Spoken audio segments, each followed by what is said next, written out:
Ok. Tieni. Grazie. Ciao. Ciao. Ciao. Chalo. So we have got the car. That's it. And this is our car. Fiat 500X Buono.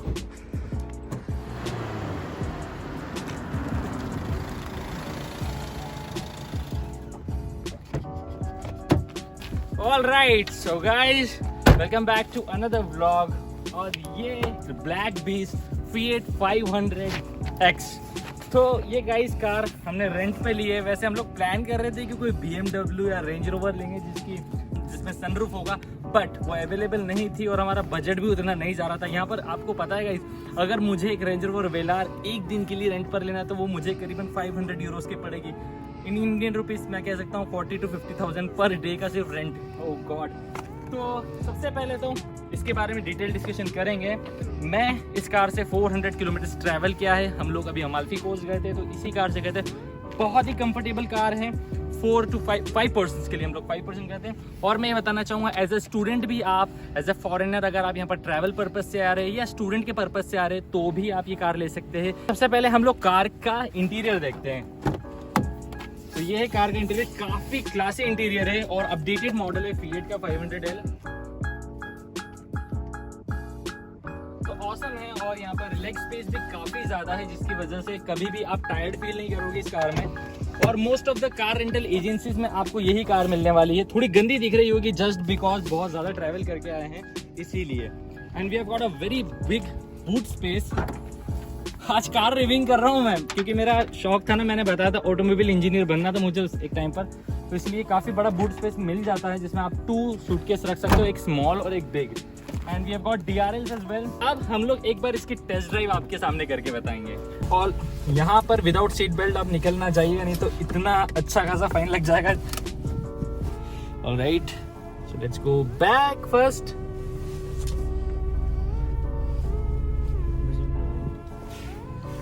All right, now let's have a look. So I'm feeling really awkward क्योंकि मैंने ये car जो है अब drive कर रहा हूँ क्योंकि रजत ने ड्राइव की थी 400 किलोमीटर. तो मैं just for the review purpose इसको ड्राइव कर रहा हूँ क्योंकि मैं मेरी खुद की कार के अलावा कोई सी कार ड्राइव करता भी नहीं हूँ. Anyways, but it's wonderful. इस कार में लाइक 200 मैक्सिमम स्पीड इसकी जाती है. हम लोगों ने ट्राई की थी हाईवे पर और इसमें 5 गियर्स मिल रहे हैं आपको, तो ये काफी कंफर्टेबल है. और गाइस यू नो, कार लेने का जो बेनिफिट है वो कार इसलिए ली जाती है कि जैसे हमें कोई स्मॉल टाउन्स में जाना है, माउंटेन्स पर जाना है, तो वहां पर बस या ट्रेन से जाएंगे तो इतना ज्यादा इम्पैक्ट नहीं करेगा और जा भी नहीं पाते क्योंकि हमें यार देखो ट्रेन के टाइमिंग्स होते हैं कि हमें 140 की ट्रेन पकड़नी है या 240 की. बट कार जब आप रेंट पर लेते तो अपने अकॉर्डिंग वर्क कर सकते. ये एडवांटेज रहता है इस चीज में. इसलिए हम लोगों ने कार हायर की थी और बहुत टाइम से हम प्लान कर रहे थे स्टूडेंट से कि यार ग्रुप में रोड ट्रिप्स पर. तो वो रोड ट्रिप का जाने का सपना साकार हो चुका है ऑलरेडी. तो ये सीन था. और ये कार के लिए हम लोगों ने जो 2 डेज का पेमेंट किया है वो है 140 यूरोज. तो 140 यूरोज में हमें ये कार 2 डेज के लिए मिली है और आफ्टर 1 आवर मुझे ये कार सबमिट भी करनी है. राइट, तो ये कार में देखिए सारे सिस्टम नॉर्मल है जैसे इंडियन कार्स में होते हैं वैसे ही होते हैं. बस जस्ट एक डिफरेंस जो है वो ये है कि ये लेफ्ट साइड में इसका स्टीयरिंग होता है. बाकी सारे फंक्शन सेम होते हैं. और आपको इम्पोर्टेंट ये ध्यान रखना रहता है कि जब आप ड्राइव करो क्योंकि यहाँ पर ड्राइविंग थोड़ी सी डिफरेंट होती है इंडियन रोड से. बस ये थोड़ा सा मैंने डिफरेंट यहाँ पर नोटिस की थी चीज. अब हम बात कर लेते हैं कि हम लोगों ने ये कार कैसे ली. तो गाइस जैसे ही आप सबसे पहले तो आपके नियरेस्ट कार रेंटल एजेंसी को देखिएगा. जैसे ही आप किसी भी कार रेंटल एजेंसी को मिल जाती है, ऑनलाइन भी आप सर्च कर सकते हैं, बहुत सारी कार रेंटल एजेंसी आपको ऑनलाइन भी मिल जाएगी. अब जाकर उनसे बात करें या तो ऑनलाइन भी आप कार बुक कर सकते हैं. अब जैसे हमने पर्सनली जो किया है वो हम लोग कार रेंटल एजेंसी के पास गए. वहां पर एक मैम थे, उन्होंने हमें बहुत ही अच्छे से ग्रीट किया सबसे पहले तो. फिर उन्होंने सबसे पहली डिमांड जो आपकी रहती है कि आप 18 ईयर से अबव हो. राइट, 18 ईयर से अबव होने के बाद आपके पास होना चाहिए आपका इंडियन लाइसेंस या पाकिस्तानी लाइसेंस और साथ में उसके होना चाहिए इंटरनेशनल ड्राइविंग परमिट. तो मेरे पास और रजत के पास इंटरनेशनल ड्राइविंग परमिट है जिसकी वजह से हम लोग ये कार ले पाए हैं. अब मेन रिक्वायरमेंट ये हो गई कि इंटरनेशनल ड्राइविंग परमिट होना चाहिए. फिर वो आपका जैसे पासपोर्ट या आपके पास कोई यहाँ का परमिट हो, रेसिडेंट परमिट, तो वो शो करना रहता है. वो शो करने के बाद वो चेक करती हैं, ठीक है। वो चेक करने के बाद फिर वो हमें ले जाते हैं बाहर।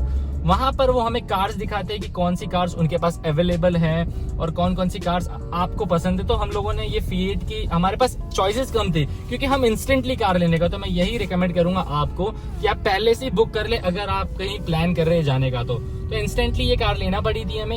ये सब होने के बाद करीबन हमारा वहां पर 1 आवर का प्रोसेस था, वो डॉक्यूमेंटेशन वगैरह सारी चीजें हुई and then she handed us the keys लेने के बाद you are free to go anywhere. और उसी टाइम से, मतलब उसी पॉइंट ऑफ टाइम से आपका जो टाइमिंग है वो स्टार्ट हो जाता है कार का।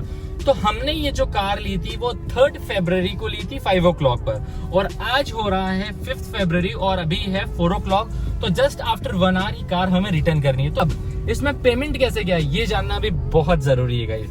तो इस कार के लिए हमने जो पेमेंट किया है वो 267 यूरोस किया है। अब इसको सेग्रीगेट करता हूँ कैसे। यहाँ पर यूजुअली आपको जो कार्स है वो 30 यूरो से लेके 70 यूरोस के बीच में रहेगी 1 डे के लिए। तो हमने 2 डेज के लिए तो हमें ये 140 यूरोस की रही है। अब कार का जो प्राइस है गाइस 45 यूरोस पर डे है, तो उसके हिसाब से जो 2 डेज का हमारा प्राइस हो गया वो 90 यूरोस है। अब जो एक्स्ट्रा चार्ज लगा है वो गाइस, जैसे आपकी एज अगर 23 ईयर से कम है तो आपको यंग ड्राइवर फी पे करनी पड़ती है। तो इस एजेंसी में यंग ड्राइवर फी है वो 20 यूरोस पर डे के अकॉर्डिंग। तो 20 + 20 40 यूरोस एक्स्ट्रा पे करने रहे हमें 90 यूरोस के ऊपर, क्योंकि यंग ड्राइवर फी पे करनी पड़ी 2 डेज की। अब टोटल हमारे इंक्लूडिंग टैक्सेस 140 यूरोस उन्हें पे किया, और साथ में हमने 100 यूरोस एडवांस भी पे किया है गाइस। तो अब जब मैं ये कार को रिटर्न करने जाऊंगा तो वो हमें एडवांस रिटर्न बैक कर देंगे। तो गाइज आपको जो कार से यहाँ पर डीजल मिल जाएगी, पेट्रोल मिल जाएगी और जीपीएल मिल जाएगी। तो कोशिश कीजिएगा कि जीपीएल ले, क्योंकि वो काफी आपको सस्ती पड़ती है।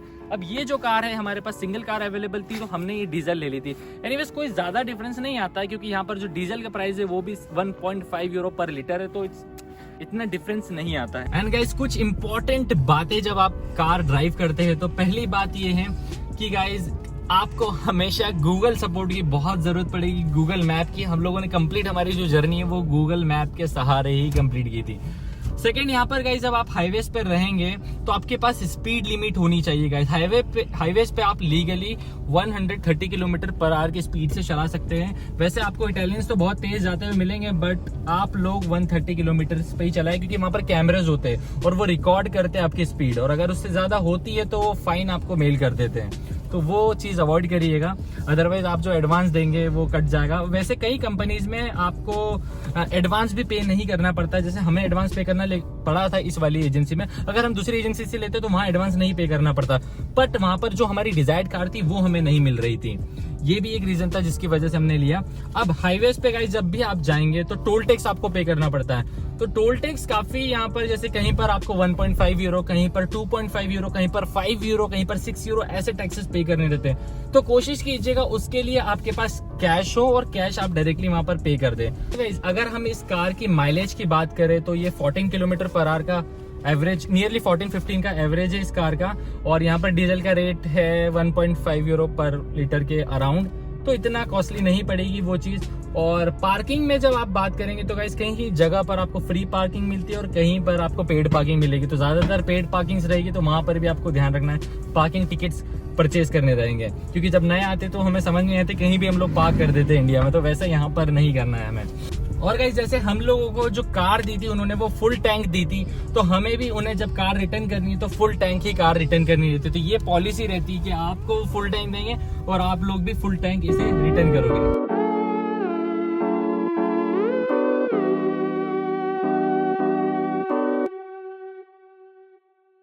ओके सर वाइज हम लोग यहाँ पर आए हैं, यहाँ पर कार को रिटर्न करने के लिए। तो ये प्लेस है और ये कंपनी है जहाँ से हमने कार ली थी, hurts, as you can see. Alright, so अब देखते हैं कि कितना ये एरिया स्पेसिंग का ये कार से यहाँ पर इनके पास में। तो अब देखते हैं कि कितना हमारा अमाउंट डिडक्ट होने वाला है और कितना क्या चार्ज हमको रिटर्न मिलने वाला है। हमने 267 यूरोस पे किए थे, जिसमें 140 यूरोस कार के थे। Let's see.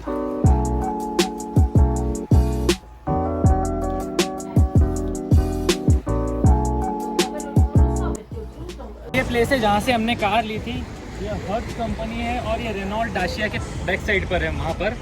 तो हम लोग एज्यूम कर रहे थे कि हमने 267 यूरो पे किया था, तो उसमें से 140 यूरोज ये लोग डिडक्ट कर देंगे और अमाउंट रिटर्न कर देंगे। बट यहाँ आने के बाद पता चला कि जो 62 यूरो हमने दिए थे उसमें से हमें जो पेमेंट करना है वो 212 यूरो का पे करना है, क्योंकि यहाँ पर डे लिमिट सेट थी गाइज।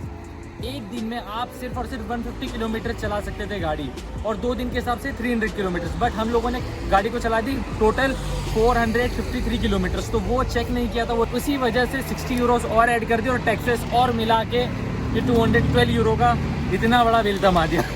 तो गाड़ी थोड़ी सी हमारी एक्सपेक्टेशन से ज़्यादा महंगी पड़ गई हमें, तो ये चीज़ शेयर करना मेरे लिए आपसे बहुत ज़रूरी थी। तो ये ट्रिप 453 किलोमीटर की हमको 212 यूरो की पड़ी है, सिर्फ और सिर्फ हर्ट्ज से। तो और बचे जो 55 यूरो है वो हमें रिटर्न कर देंगे अराउंड 24 आवर्स में या 2 डेज़ के अंदर अंदर अकाउंट में रिटर्न बैक हो जाएंगे। तो ये थी भैया जर्नी है आज की। बट इट्स फाइन यार, फर्स्ट टाइम एक्सपीरियंस था, फर्स्ट टाइम में होता है, लेकिन ऐसा हर जगह नहीं होता है, सिर्फ हर्ट्स में हमारे साथ हुआ है। और भी प्लेसेस है जहाँ पर इतने टैक्सेस नहीं लगते हैं और इतना अमाउंट नहीं पे करना पड़ता है। एनीवेज वो तो किस्मत पर डिपेंड करता है। तो यही इन्फॉर्मेशन थी जो आपसे शेयर। सो गाइस, मेरे को पता है स्टार्टिंग में बहुत लगता था कि यार बहुत टफ होता होगा यार एक कार लेना, वो भी फॉरेन कंट्री में, बट यू वोंट बिलीव बहुत ही ईजी था गाइस। मुझे तो कहीं पर भी कोई ट्रबल नहीं फेस करना पड़ा। इंटरनेशनल ड्राइविंग परमिट आप इंडिया से बना कर लाए, क्योंकि हम लोगों ने जो इंटरनेशनल स्टूडेंट से गलती कर दी वो आप लोग ना दोहराए, अभी से स्टार्ट करिए और इंटरनेशनल ड्राइविंग परमिट बना लीजिए, ताकि आपको ये प्रॉब्लम्स फेस ना कर रहे जो हमने 2 ईयर्स तक फेस करी थी। और ऑनलाइन भी प्रिपेयर कर सकते हैं इंटरनेशनल ड्राइविंग परमिट, बट मैं ये कहूँगा कि आप इंडिया से ही प्रिपेयर करके लाए, वो ज़्यादा जेन्युइनिटी शो कर। तो आई होप कि ये गाइज ये वीडियो आपके लिए हेल्पफुल रहा होगा। और फर्स्ट टाइम कार ली है विदेश में एज एन इंटरनेशनल स्टूडेंट, तो एक अलग ही अनयूजुअल एक्सपीरियंस हुआ है। यहाँ पर जो रोड्स रहती है वो भी काफ़ी नैरो होती है, तो बस सेफली ड्राइव कीजिएगा और धीरे धीरे चलाइएगा जैसे मैं चलाता हूँ, स्लोली और एंजॉय करिएगा। तो thank you for watching this vlog guys, have a good day.